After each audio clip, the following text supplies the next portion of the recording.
Hi, everyone. It's 2:30 this afternoon, and at the time we said we would get started, so I'm going to suggest we jump right into it. As other people join us, they'll be able to take part in the session.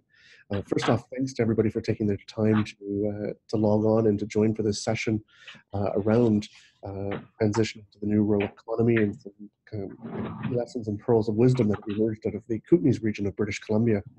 My name is Ryan Gibson. I'm the Lieber Professor of Rural Economic Development at the University of Guelph. And for those that may not be familiar with the Lieber Professorship, this is a unique arrangement that was created at the University of Guelph in 2016. That was done through an innovative partnership between Lieber Credit Union and two farm families that provided $1 million to create a faculty position devoted to rural economic development at the University of Guelph. It's a delight to see a number of familiar faces, but also a number of new folks as well. This particular session emerges from an applied research initiative that has been taking place in partnership with the Community Futures of Central Kootenay in British Columbia, and a wonderful opportunity to share some of the information that has emerged from that session with folks here in Ontario. Before we jump into the session, though, a few just quick housekeeping tasks. We will record the webinar, as a number of folks had indicated they had an interest in joining the session but had other commitments that wouldn't allow them to participate. So please note that if you do have your video camera turned on, or if you ask a question during the presentation, that would be captured as part of the recording that gets circulated after today's discussion. As I mentioned earlier, if you've just joined us, if you place your microphone on mute, this will ensure that there's no unintended background noises that get picked up during the discussion throughout the next few moments. What our plan of attack is to have maybe 20 to 30 minutes of some sharing of information, and then an opportunity for some discussion. My suggestion is you'll see a chat feature within Zoom where you can add a comment or a question. And my suggestion is to place your comments in there. We'll go through them all. But also, if at the end of the session we've not answered all the questions, we can still provide some written responses to those questions that have emerged. So please feel free to insert a question at any point in time during the session, and we'll capture that.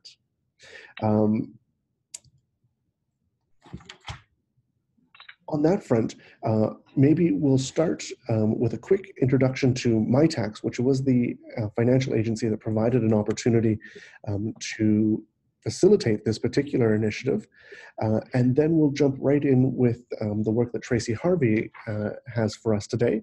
And I think Tracy will pull up her screen here. I just wanted to share with everyone, because it's a really interesting opportunity, as a program called Mitacs. Mitacs is a nonprofit organization that's based here in Canada with a mandate to support training and capacity building opportunities for graduate students. The Mitacs program is funded through the federal government, and it matches funds from community partners to create internship opportunities for grad students. Recently, Mitacs changed their requirements that allows not-for-profit organizations to be an eligible recipient in the program. Prior to 2016, only for-profit businesses were able to participate, but we have been able to see changes in this program. In 2017, we petitioned for Community Futures to be an eligible participant. Prior to this time, they had never been a participant before. And we were delighted that through the assistance of Community Futures Ontario and a number of the Community Futures partners across the country, we were able to get Mitacs to deem all Community Futures organizations in Canada as an eligible partner for this particular program. The Mitacs program allows a partner contribution of $7,500 or at $7,500 increments to be matched with $7,500 through Mitacs, which creates an opportunity to dive into topics that are relevant to communities and partners, but also to find graduate students that are interested in those particular opportunities to help move those topics forward and define solutions and some strategies. I share this with you because now the work that was done with Community Futures of Central Kootenays allows all Community Futures across Canada to actually think about the Mitacs program and to explore those opportunities to take advantage of some of those wonderful opportunities that are out there. You can find more information at the website that's listed there, mitacs.ca. But if you have questions about the program, you can definitely give me a shout. I'm happy to chat, share the proposals that we've done in the past to help things move along the way. But it's a wonderful program that many organizations, including Community Futures, were actually not eligible to participate in prior to 2016. So if you're familiar, hopefully you've had a good news story working with Mitacs. I've had nothing but positive comments on that front. But if you're not familiar, it might be something you might wish to take a look at and explore into the future.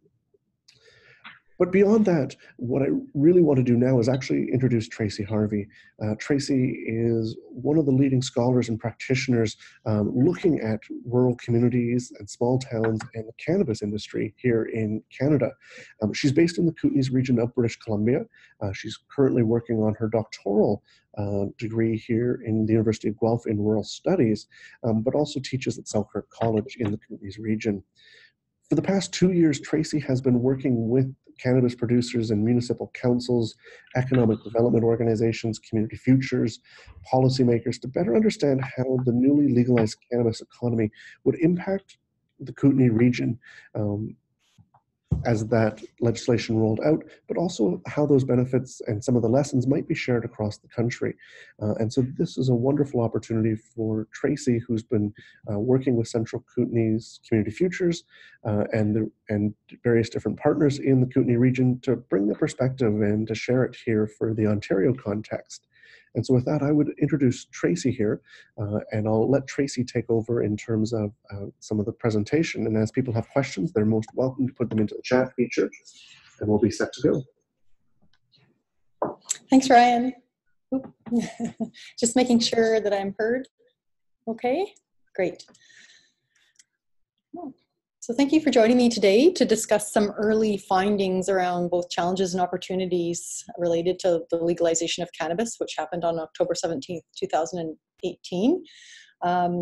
It is still a little early in my project in terms of gathering data, but we've had a really rich opportunity with a recent symposium that was held in Nelson that drew over 200 people to participate. So I'll be sharing a lot of the feedback from that event, which I think is very relevant and timely, certainly contextual to BC.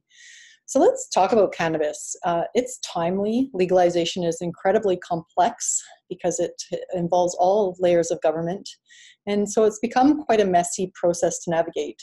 And it's very relevant to many rural areas of British Columbia, particularly those that have been historically producing cannabis for decades. And these areas and these industry participants are not well understood.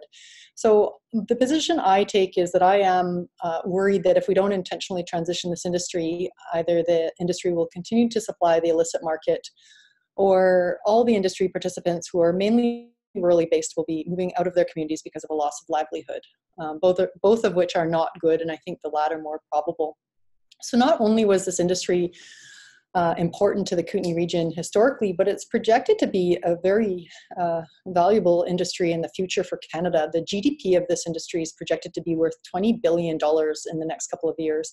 And to put that into perspective, that's 2/3 of agriculture, forestry, fisheries, and hunting combined.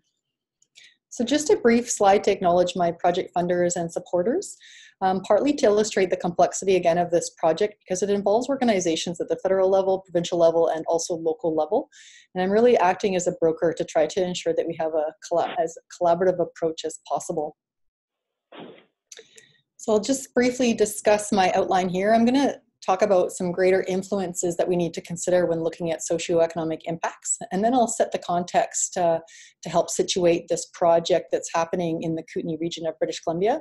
I'll share with you very briefly my research questions so that you can see where I'm coming from. And then I'm going to spend the majority of my time talking about barriers and challenges. And I'll be honest, there are more than there are solutions. But there have been some solutions that have been posed, so we'll discuss those and I'll wrap up with a brief conclusion. So historically, cannabis was viewed as this evil drug where users could kill without remorse. But what's been happening over more recent time is a movement towards liberalization laws. So either the decriminalization of possession or medical legalization, or in the case of Canada and Uruguay, recreational or non-medical adult use legalization. And so this has been a movement that's been happening, I would say, over the last 40 years, since de facto legalization in the Netherlands, and then moving into the 90s, medical legalization in California and some other US states, as well as medical legalization in Canada in 2001, and then Israel and Portugal and so on. So it's been a trend that's been changing over time and space. And these larger global forces, or larger forces, are certainly impacting or part of the influences in terms of today's impacts that we must consider. So while it was regarded as this horrible thing, now with medical legalization so prevalent, it's now viewed as a therapeutic product, or at least, if not therapeutic, it is recognized, according to the Center for Addictions and Mental Health out of Toronto, as less harmful than any other drug. So that includes tobacco, alcohol, and then the more serious drugs like cocaine and heroin. So it's regarded as the least harmful. So these kinds of influences are certainly impacting the socioeconomic implications today. So I wanted to share a little bit of context, particularly in the BC landscape. I'm suggesting there's a disconnect between federal and provincial policy priority. At the federal level, the government is responsible for establishing base level criteria for distribution and retail, as well as personal cultivation and possession. They establish penalties for operating outside of the legal regime, and they also handle all of the production or cultivation licensing the same way across the country. Whereas BC policy focuses on, among other priorities, health and safety. They've got priorities to reduce activity in the illicit market and promote economic development. And I'm suggesting that these two provincial policies are somewhat undermined by the federal policy that handles licensing the same way across the country, because BC has this unique and colorful cannabis history. And it's not well known, but there is some data out there to examine and try to make sense of, such as these personal use and designated use production licenses. So these are licenses that have been awarded by Health Canada for personal medical use.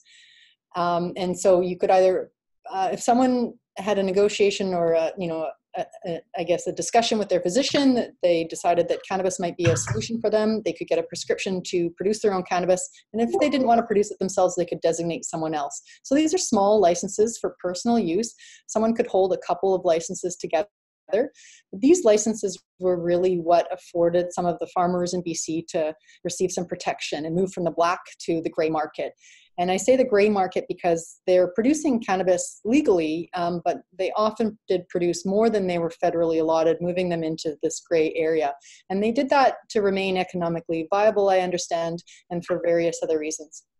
But this slide shows that British Columbia held the second highest number of licenses, second to Ontario.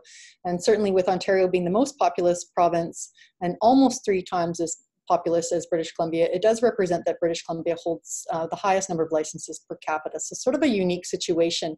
And so I'm suggesting there's a disconnect because local government or provincial governments are given the ability to create distribution and retail licensing that suits their local jurisdictions, but the production licensing is handled by the federal government. And so that kind of local tailoring of legislation is not available, despite the fact that there's this prevalent historic industry.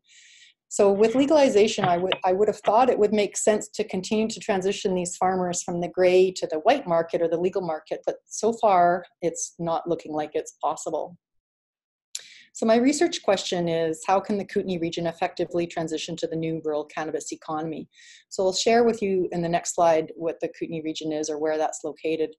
And I think in order to address this question, we need to be intentional with a transition. And I believe that in order to be intentional, we need to know something about this industry in the pre-legalization era before October 17th of last year.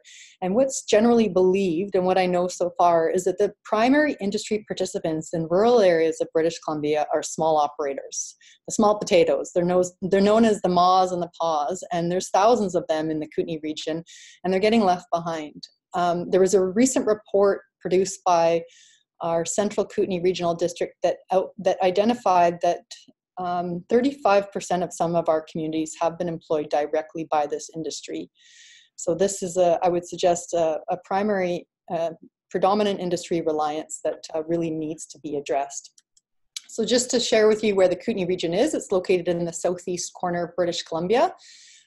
It's one of 8 economic development regions in the province, and it hosts a population of just over 150,000 people, which is comparable to PEI's population. There are 3 regional districts which are part of this economic region, which are the Kootenay boundary, Central Kootenay, and East Kootenay. And these regional districts are equivalent to census divisions in other provinces. And since I started my project, I'm considering narrowing my study area right down to the Central Kootenay, because this is where the industry has been most prevalent. And so we can take a look at population changes to sort of understand what's been happening here over time. And the population has fluctuated like we would typically expect in a natural resource-based community or area. Although the population trends have been increasing, but they do lag behind the province. And what I think is interesting, excuse me, is the participation rates in the Central Kootenays is the same as British Columbia relatively, which means the percentage of people who can work is about the same as the rest of BC, but the unemployment rates are higher. And the Central Kootenay holds the lowest average employment income out of all 26 regional districts. So now I'm just going to share with you really things that were captured from this April 11th event, where the idea was to gather all the stakeholders related to cannabis legalization in Nelson. And over 200 people showed up, and it was a really rich experience. There were representatives from the federal government, from Health Canada. There were representatives from the BC government focused on policy they were from the Cannabis Legalization and Regulation Secretariat. There were economic development folks from the province as well as locally. And then there were community futures, community supporting organizations, as well as Selkirk College, academic institutions.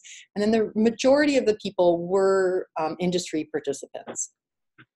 So the whole idea was to get people in the same room, talk about what we knew, talk about what was a workshop together to identify barriers and highlight the key barriers and challenges, and then workshop in the afternoon to address these barriers and try to come up with some creative solutions.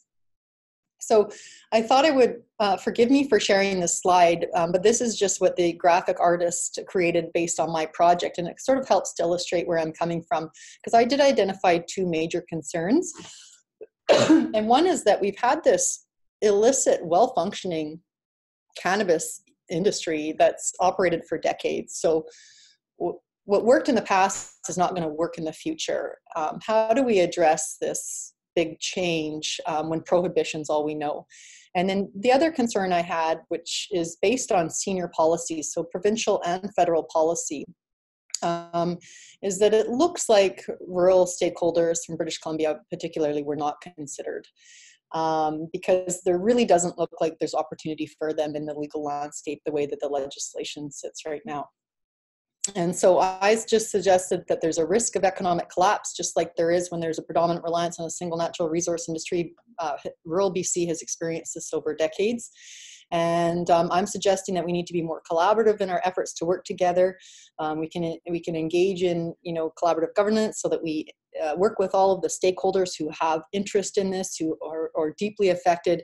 And we can also look at leveraging some of our real strengths in the area. It's interesting that the graphic artist picked up Pure Water for my strengths, but I also mentioned things like this top shelf craft product that's produced from here, as well as the experiential and rich knowledge that comes from here and the social capital that underlies all that. But essentially I was getting at that we need a new model. We can learn from lessons of the past that producing and exporting high quality raw commodities is not something that we can keep up with in the long run. Small producers from the Kootenay region that's geographically isolated will not be able to compete with the Canopies and the Auroras and the Tilrays. And so we need to focus on post-productivism, or quality over quantity, and find niche markets and specialty products. So I thought this quote helps to sum up the situation. This was from one of our directors from the Kootenay United Cannabis Association, which was a nonprofit organization that formed within the last year to advocate for a fair and equitable transition to the legal regime. And so they're suggesting quite clearly that, I guess it reminds us that there was this entire culture that was created around the cannabis industry. In some communities in the Kootenays, it was the norm to be part of this industry. It was unusual if you weren't. And there was this real culture that was created around this industry. And for a lot of people, it was more than just growing a plant. It had a lot of therapeutic and medicinal benefits.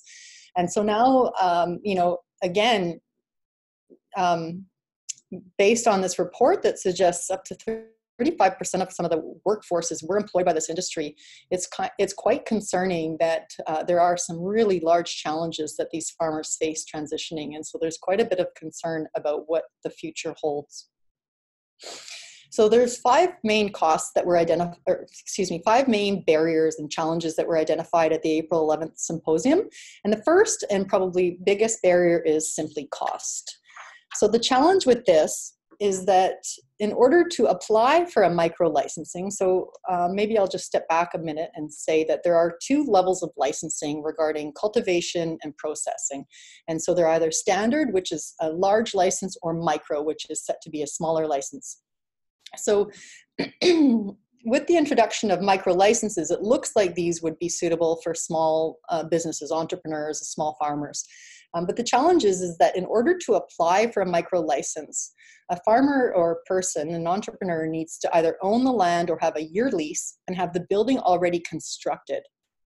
And these costs alone, never mind the consulting fees, which I'll get into, and other costs on top of it, mean that farmers are facing, or entrepreneurs are facing, between $800,000 to $1.5 million. I even actually heard 2 million, but it probably depends on where you are in terms of startup costs. So they have to put all this money up front with no guarantee that they actually get a license. And so they're suggesting that there's what's been called a chicken and egg scenario, because there aren't, I don't know about the audience, but I don't know too many entrepreneurs that just have $1.5 million in their pocket. And so a lot of these participants need to borrow this money. But in order to borrow money, you need a facility. But in order to build the facility, you need to find some money.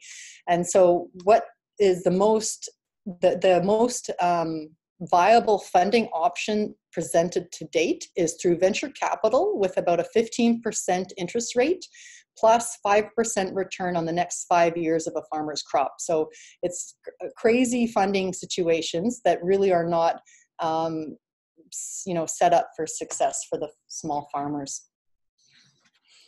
So there's some suggestions about how we can tackle some of these costs, like subsidies for startups, as well as for testing. Testing is a very expensive process I'll talk about in a couple of slides, as well as to decrease the tax on micros, recognizing there's a much smaller footprint. Micros are restricted to 200 meters squared, and it's a very small canopy space that really sounds like it would be hard to make a business viable with such a small space, especially if they experience crop failure or some problem with their crop. So the second major barrier is what's considered compliance. And so in order to obtain a license, an applicant needs to be in compliance with all of the strict regulations, which makes sense. But unfortunately, these compliance requirements are quite onerous and, again, prohibitive. And these regard property. So say someone who produced before isn't necessarily going to be able to produce on the current property. This all has to do with zoning. So zoning is a pretty big issue in some local governments. They're not necessarily allowing for production facilities, but some places are, like the Regional District Central Kootenay has allowed production to happen on industrial lands as well as rural residential lands. Again, the facility has to be built already, security has to be in place, and testing procedures have to be met. So one of the suggestions is to simplify and lower security, which, forgive me for describing this a little bit more, but I mean, security sounds like a good thing. So, I'd want to be careful about suggesting to lower security. What do they mean by that? And I suggest I could talk about one example. So every space of a production facility needs to have a camera covering every inch of the facility. And so they're recording video and they need to save that video for 3 years. So there's an example of perhaps maybe it's overdone. Is this kind of security necessary for a cannabis production plant? Do they have that in breweries? Do they have that in wineries? Is cannabis different or similar? But it seems like the security is over the top and onerous, and it's making compliance even harder to achieve. So another suggestion for helping these small farmers would be to increase the footprint and space for micros. Excuse me, I might have had that slightly out of place. That probably would have been better to be put with the cost solutions. A third barrier would be around future market value. So this is making investment risky. No one knows what cannabis is going to be worth in the future. There's stories coming from California that, you know, a pound of cannabis, I hope I'm using, a pound of cannabis used to be worth $2,500. Now it's selling for $300. So no one can produce it for that low of a price. And so there's concern about whether farmers will be able to actually be viable in this environment. You know, what if the canopies and the auroras can produce pretty decent craft cannabis, but for 50 cents a gram, these small micro farmers are going to have a really hard time competing with that. And so there is a suggestion that there's an idea that there could be some standardized pricing similar to the liquor board with the creation of a cannabis board. And so this illustration suggests that good quality cannabis comes with quality pricing, which returns better quality cannabis. So the fourth barrier is around the application process, which is onerous and timely and arduous, and it requires expertise. And this is another area that's been quite vulnerable for a lot of local entrepreneurs. Is their industry and consulting people are coming in saying, I'll get you through the compliance process, but you just need to pay me $20,000. So that's another expense, again, coming off the top, not necessarily guaranteeing any kind of license in the end of it. And to be honest, the first session that I attended in the Nelson area, the people who were coming in pitching that they could help these farmers with compliance, they were asking for $100,000 for consulting fees, which is outrageous. But they told the crowd that they've been 100% successful with every license, which I'm not sure if that's entirely true. And so that's why they're expensive. You get what you pay for. And they told the crowd that they had a hotline to Health Canada, which I'm not entirely sure that that's true. But suggestions are to simplify and shorten the application process. There should be a one-stop shop for education. It does make sense if these licenses are put out there that there'd be some sort of business center, business development sector that could help people through the application process. The other thing that's been noticed is there's been a real licensing bottleneck. We also had an opportunity to present at a local government convention in the Kootenays. And one of the things that came up through the elected officials is they said, well, we approved retail facilities months and months and months ago, and they've been paying rent on this empty storefront, and the licensing hasn't come through from the province. So there's quite a bottleneck, probably just because it's a new industry and governments are still trying to adjust to the sheer volume and the complexity of these licenses, but it is a problem in terms of getting people with a viable business off the ground. And so there's this recommendation to improve our response times. And then also there's interest to DIY, do it yourself. So why are there not application guides available so that, people who are a little bit more have maybe higher business acumen can navigate this process on their own? It would make sense that there are some guides to be able to do it on their own. And so this is a suggestion. And I would assume that these are going to be coming out in the near future. So the fifth and last barrier that I'm going to talk about is related to testing. Testing is costly, it's inefficient, and it's ineffective. Every batch of cannabis needs to be tested. So again, for a craft producer who might be producing all these different varieties, every single batch needs to be tested, which is expensive. Again, it's a lower cost for a large facility that just churns out one type of variety. It's also inefficient in that it takes a long time for the test to be completed. It also dries out the product, so it's unusable after that. And test results take a long time to come back. So it's just not a prompt and efficient process. And it's also ineffective in that any microbe that's detected fails the product. Where we know there are some beneficial microbes and there are some harmful microbes. So it would make sense to just test for the harmful microbes. So there's some lessons in California where they use DNA testing, where they search just for the harmful microbes, and it's okay if there are some non-harmful microbes in there. But right now, this fails a batch of product. So what this concerns, the reason this concerns local farmers is that they can't farm. They told me they can't farm. They can't farm with their hands in the dirt. They can't touch the product with their hands because that would fail a test. So it's really interesting how sort of these sort of traditional farming practices can't be used in the legal regime. And again, it makes sense to be really strict on requirements to ensure that there's good product that's not harmful for any consumer, but it seems to be over the top and unnecessary. And then one last suggestion is to promote third-party certification for organic. There are no organic protocols out there, and so the crowd recommended that these should be identified because this is something that's near and dear to a lot of local farmers in the Kootenay region, and these organic certifications should be informed by the cannabis community.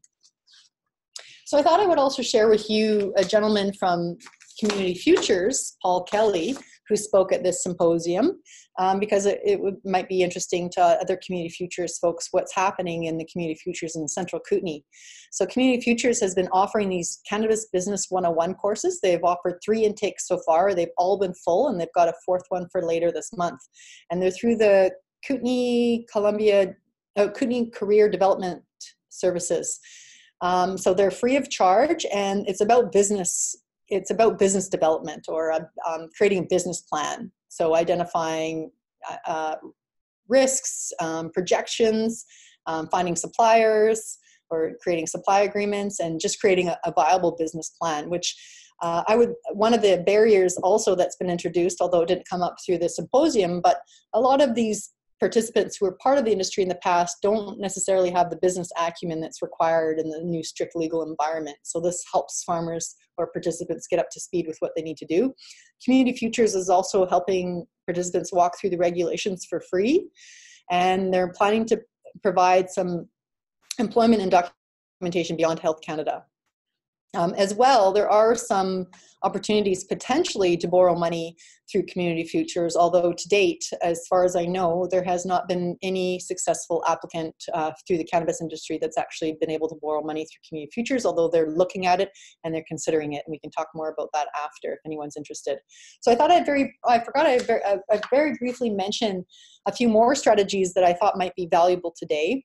I did attend a cannabis economy webinar earlier in the month or in April, and forgive me if anyone had seen this. I did receive permission from Joseph Devlin, who I'm going to share 2 of his slides. So these are 3 gentlemen who spoke about their proactive approach to developing in the cannabis sector. So Denver, this gentleman from Legal Agency spoke about what they did in Denver, which is one of the first legalized states that legalized back in 2012. And then Joseph Devlin from the City of Sacramento, where they legalized cannabis January 1st of 2018.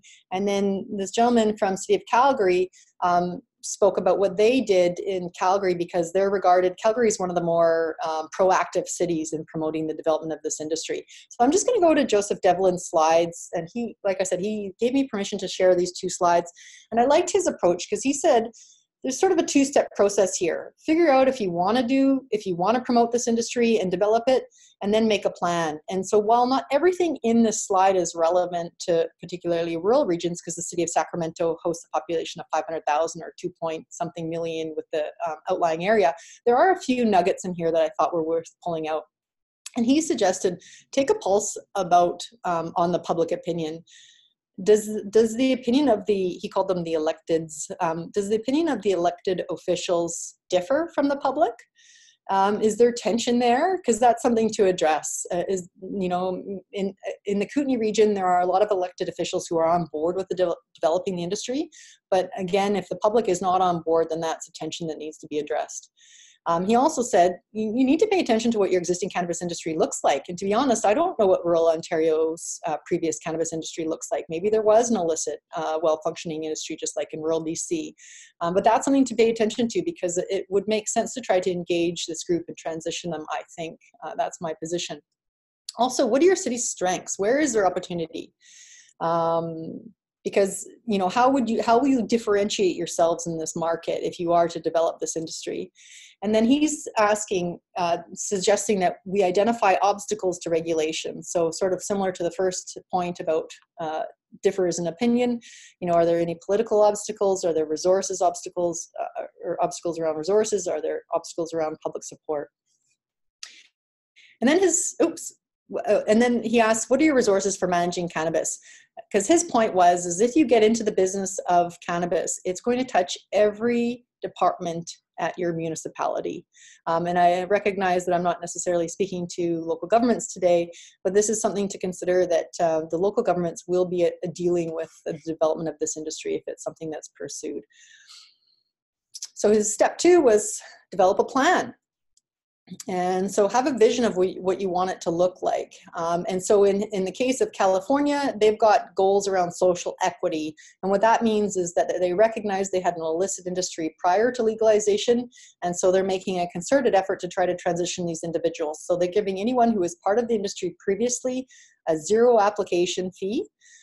They get priority in terms of processing their application. It gets moved to the top of the stack. And they also have a certain percentage of licenses allocated to participants who were previously part of the industry.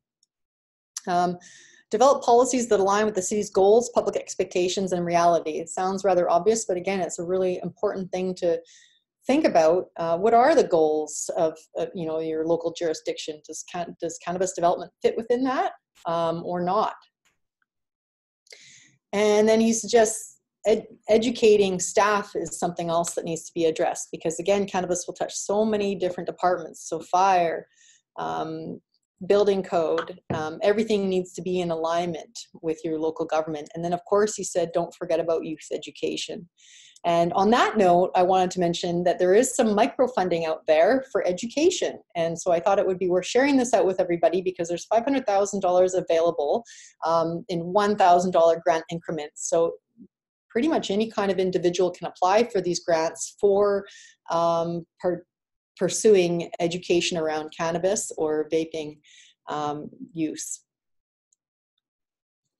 So one of the key things that also came out of the April 11th session was that we need to be cooperative and collaborative, and there needs to be some community resources. And this is also where Community Futures is quite an active member in our region, is they're really trying to broker groups and create some opportunities for collaboratives to participate. And so I thought that I would skip forward and talk about what I see as opportunities in the Kootenay region of British Columbia. I'm recognizing that the Kootenay region has this historic illicit producing industry, and it's got a reputation worldwide about this top shelf craft quality product. And so these images should hopefully illustrate the uniqueness that's come from the Kootenay. So there's this really incredible product that comes that's been created because of the experiential and rich knowledge from all of these cannabis industry participants who've been working for decades to perfect their breeding techniques and their genetics. And they've also been producing extracts or derivatives from the cannabis plant, which makes sense to focus on. Even though they're not legal now, by October 17th of 2019, they will be legal. And this is projected to be an even bigger market than the flower itself. And again, learning from industries like the forestry industry, where mass production of raw, unprocessed commodities didn't work well, we should be looking at how we can do downstream processing. So if your community is looking at engaging in this sector, it would make sense that you're looking beyond just the production of the flower. And so I'm suggesting that in terms of the Kootenay region, we could acknowledge these place-based strengths. And so any rural area, I think, could do the same thing, or any area really. And these place-based strengths, I think, would promote themselves well to cluster development. So I think we have a real opportunity to develop a cluster around economic innovation and knowledge generation. Because I personally think that in terms of the cannabis industry, we hold knowledge, relationships, and motivation that distance rivals just cannot match. And clusters involve interrelated industries, and they should involve organizations downstream, but they're beyond just that. They also involve organizations like Community Futures and non-governmental organizations, as well as academic institutions and levels of government. And ideally, they're supported by small or entrepreneurial development, so small business development, so the control stays local. It fosters this sort of interdependence, people to work together, they need to rely on each other, and that ultimately supports the competitiveness of the cluster.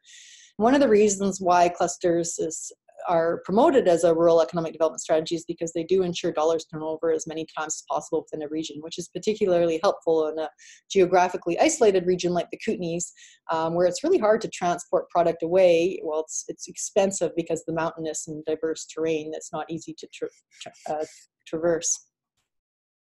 So just briefly, I wanted to show what a cluster could look like. We can look to the anatomy of the California wine cluster, which is a very successful cluster, and it has a lot of parallels with the cannabis industry because we've got the industry around growing grapes, and then we've got the industry around making wine. And then we've got all these organizations supporting this industry, all these companies. We've got people supplying the grape stock, we've got equipment manufacturers on the grape growing side, and then on the winemaking side, we've got the packaging and labeling companies, we've got the public relations and marketing companies. And then in between these industries, we've got academic institutions supporting them. So we've got, they've got viticology, the cultivation and harvesting of grapes, and they've got programs around enology, which is the development of winemaking. And then supporting these industries and programs are all levels of government writing policy to sort of enable this cluster to develop in this area. Excuse me. So to wrap up, I thought I would leave us with this quote because it does look like, I was transparent at the beginning, there are more barriers than there are opportunities right now. And the Kootenay United Cannabis Association sees a prosperous future for the micro industry if some of these barriers can be alleviated to allow for their participation in the future.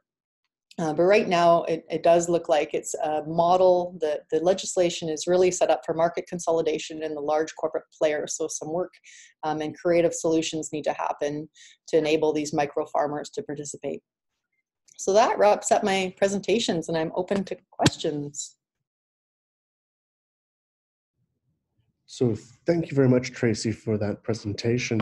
We'll make sure that after this call, the slides and a few of the hyperlinks that you mentioned in terms of the microfunding availability and the Cannabis 101 workshops that were hosted by the Community Futures of Central Kootenay get passed along to everyone.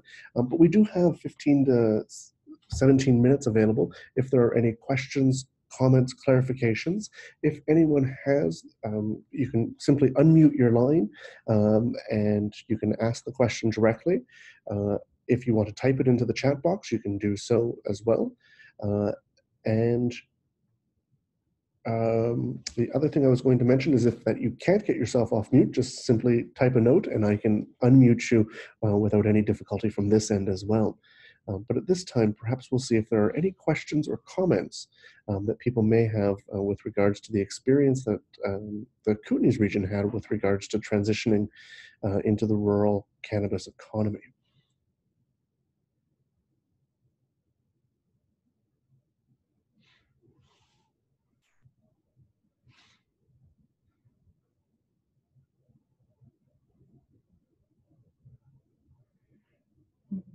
One of the questions that comes out from my end, Tracy, is just with regards to the Kootenays Cannabis Association that you mentioned. Who all makes up that association, and maybe just a bit of background around who they are, as that might be interesting because they may not be in existence for Ontario communities. Yes, thank you. Good question. So the Kootenay United Cannabis Association is a nonprofit association that formed actually just within the last 6 months. And they are comprised mainly of small producers, so small farmers, and they call themselves the Maws and the Paws.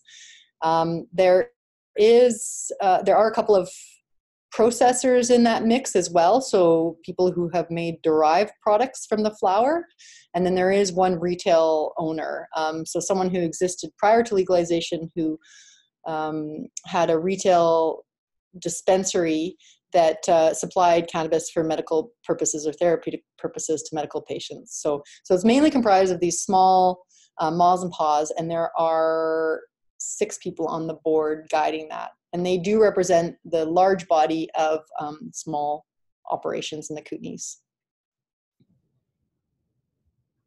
Great, and there's a comment there from Victor, which is really useful in terms of just the prevalence of the black market growers and the long-standing connection here in the Ontario market. As people might be putting together another question or two, please don't hesitate. But maybe Tracy, in the interim, might you speak to the Community Futures of Central Kootenay in terms of they've not funded any projects in the past, but maybe could you just give a few comments around whether or not this is something they're actively doing, challenges, or any opportunities? Yeah, thank you. So Community Futures is interested in funding cannabis businesses, and they did look at one case quite closely, but ultimately the clients were wanting to borrow more in terms of a ratio. It was too much of a ratio that they wanted to borrow compared to what capital they had to put in. So it was too risky for Community Futures, and they ultimately decided not to fund this project. But they've suggested they're interested in funding it. They just need capital that balances out the risk. So if a farmer wants to borrow $1 million, they have $500,000 in capital from a viable source or something like that.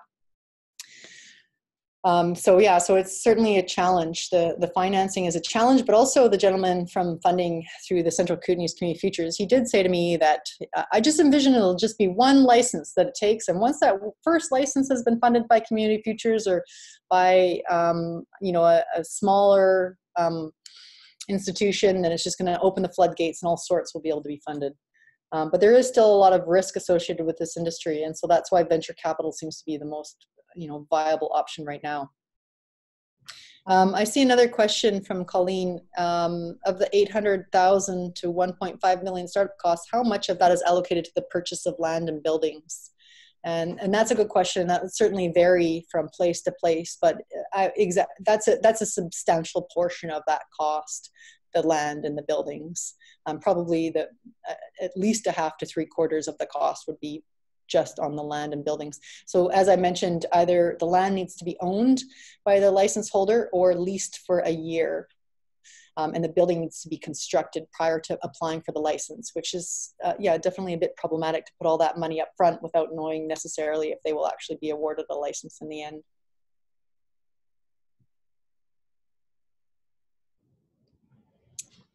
So thanks, Victor and Colleen, for those comments and questions. Are there other comments or questions? Oh, there's another one.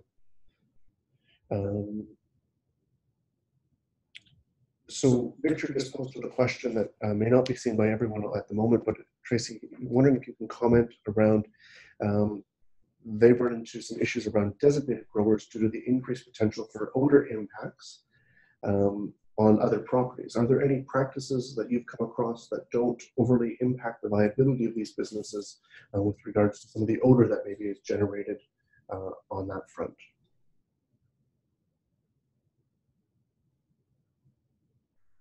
Oh, I'm not sure I understand Victor's question. So are there any best practices? Can you hear me? It's true. Odor is one of the biggest problems, and that's why I understand that there is no greenhouse that was previously built that could be retroed to be suitable for cannabis production because of the odor issue.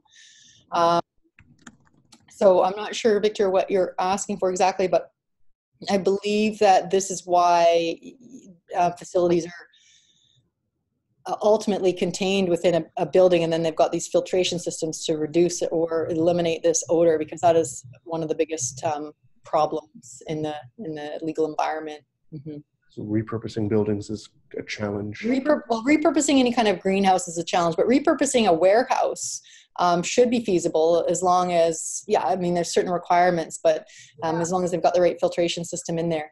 But I understand that repurposing a greenhouse actually doesn't currently work, which is certainly problematic for any farmer who might have been operating with a greenhouse before. And then I've got a question from Ello. Can you give the name of the government grant for the microfunding for cannabis? Thank you, Ryan. And there it is. And it's my understanding, Tracy, that government grant does not have a deadline to apply to. Correct. It's submit and review it as they come in. Mhm. But you did mention that there's not unlimited money, smaller. Yeah, there's $500,000 available, and the maximum grant size is $1,000. So they're small educational grants, and you can only receive one per person. But you know, a creative way to, you know, there's some partnerships that we're thinking of in terms of three of us getting together so that we can bring in a guest speaker, we can host an event, and we can sort of combine some activities to have a really robust day, educational day. So yeah, so these grants, I imagine they don't have a deadline, but I imagine once the money is gone, then there's no more money to be awarded. So probably best to get that application in sooner than later. And it is a pretty straightforward, easy application. It's not overly onerous. I also shared details of the Community Futures of Central Kootenay's Intro to Cannabis Business Workshop Oh, perfect. from one of their web pages that has, I think it was a December event, but probably has hyperlinks to where people can get more information on that front. Looking at the time, I'm just wondering if there might be any other questions or comments from folks. If you want to type it in the chat, you feel free to do so. If you'd like to unmute your line and just say your question, if it's easier, please don't hesitate to do so. We have a few minutes left here if anyone has any last questions. So there's a question there from Colleen with regards to the operations in the Kootenays. Are they typically outdoor operations or indoor operations? And how that might compare to maybe the Ontario context, and maybe Colleen might be able to provide a bit more detail around some of the Ontario context, but from a Kootenay, indoor versus outdoor? They are typically indoor. Historically, they were outdoor until policing increased, and then they moved indoors. And the thing that farmers like about an indoor facility is they have complete control over the variables, and so they have just better control over monitoring their plants. So indoor does seem to be more popular, and it also allows farmers to, you know, grow 4 different crops in a year compared to outdoor, it's 1 crop. So it's the favorite here, even though historically it was started outdoors. Yeah.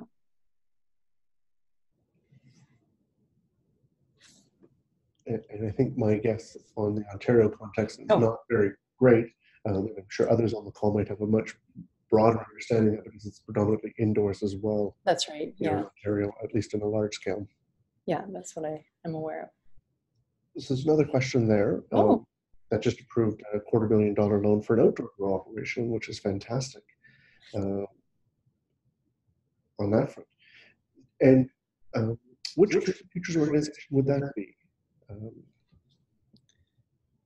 So $250,000, yeah, that's wonderful. And I suspect that the application that was turned down locally was for substantially more of a borrow than that, which again is problematic. Simcoe County. Thank you for sharing that. That's really helpful, and I'll bring that back locally.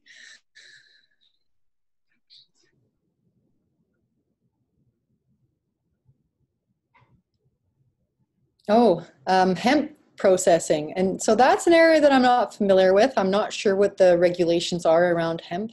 I do understand that it's classified similarly to cannabis, and I know some cannabis farmers are concerned about that similar classification, but I'm sorry, I don't have any answers specific to hemp.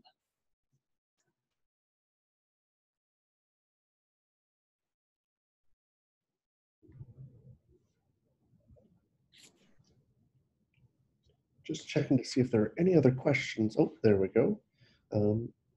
Opportunities to leverage combined Community Futures funding with other organizations, perhaps like Farm Credit Canada.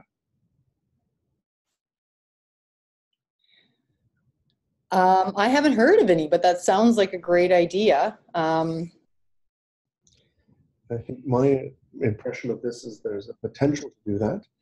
Question becomes how to navigate 2 funding requirements, 2 program requirements in terms of working with FCC, but there would be a potential for that. I'm not sure if anyone on the conference call here or the video conference has any experience with leveraging CF funds with FCC funds with regards to cannabis, but there could be a potential there. Mm-hmm. Yeah, something to look into. I will do that.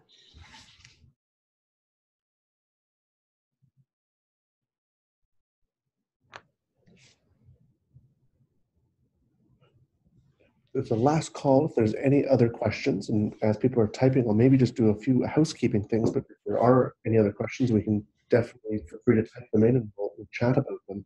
Um, I've been keeping a running tally here of some online hyperlinks and resources that Tracy mentioned in her presentation, and we'll be sure to circulate that via email to everyone in maybe about an hour to 90 minutes time.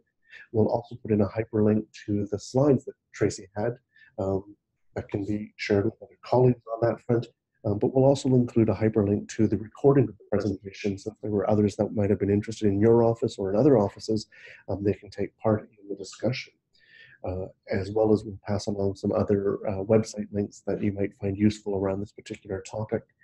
If we come up with other information, we'll be sure to share it out with everyone, but wanted to thank everyone for taking the time out of their afternoon schedule to join us. Hopefully it's been useful and a new perspective that might be useful as you and your organizations think about moving forward and what that might look like in terms of cannabis and supporting businesses. So true appreciation for taking the time to join us. Hopefully it found it useful.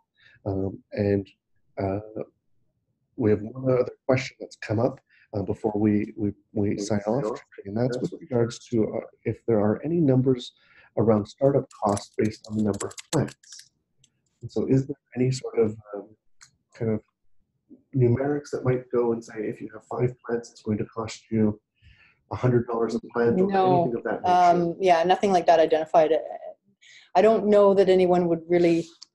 I mean, the footprint for the micro licensing is really small to begin with, and I don't know that anyone would go any smaller because there's no advantage to that. There's no sort of cost avoidance by going smaller. It's all the same requirements that they have to adhere to. So it would make sense to actually go with the largest footprint possible to grow the largest crop and try to be economically viable. So yeah, so I don't have any cost associated with a per plant, but just on the micro versus the standard operating size.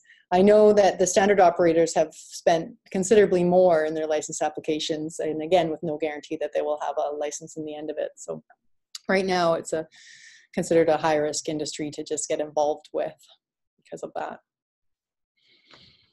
Perfect. So we are coming up to the end of the hour that we had allocated for the discussion. I'm going to suggest we maybe end it there, but maybe, Tracy, if I ask you to pull up the last slide of your presentation again for folks, that if you have other questions or things come into your mind in a few hours, or 3 in the morning tonight, Tracy's email address is listed there. If people have questions, they're welcome to send Tracy a note on that front. But it also has a webpage for Tracy's work that's taking place with the Central Police Community Futures, where there are some updates and some other resources that you might find interesting along the way. But with that, I'm going to thank everyone again for joining us. This has been wonderful. I hope this has been useful. And you should get an email from us within the next hour or an hour and a half with all of these resources with regards to what we've been chatting about this afternoon.